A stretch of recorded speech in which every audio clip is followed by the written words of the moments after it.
Kamar yadda wani bidiyo ya nuna wanda aka yi sharing a shafukan sada zumunta musamman Twitter, ya nuna yadda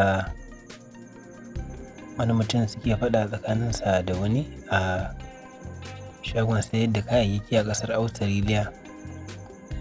Yayin faɗan ya caka masa wuƙa a wuya, wanda shi ne sanadin mutuwarsa nan take.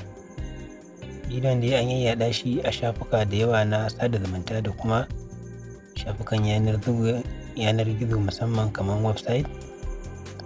Sai dai bidiyon ba ko ina ake ɗora shi ba, musamman ba zai hau YouTube kai tsaye ba. Bidiyo ne da ake ajiye shi a private saboda yanda ya bayyana jini da kuma yanda shi wannan mutum ya shiga cikin yanayi na rasa rayuwarsa a lokacin da ake ɗaukarsa. Mutane da dama sun shiga shafukan sada zumunta irin Twitter, Reddit ko Facebook irin su Instagram domin nemo wannan bidiyo. Sai dai akasari wanda suke dubawa ba samun sa suke ba saboda yanayi na privacy da duk wani abu da zai razana ɗan adam a shafukan sada zumunta.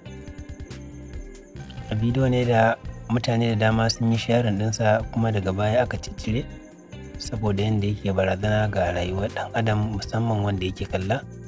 Bayan ya kalla zai kwammace da bai kalli bidiyon ba. Don haka idan za ka kalli bidiyon sai ka shirya wa ganin yanda abin ya faru. Zai fi ma kyau a ce mutum bai kalli bidiyon ba saboda yanda ya nuna yadda aka caka masa wuƙa a wuyan ba abu ne mai daɗin kalla ba.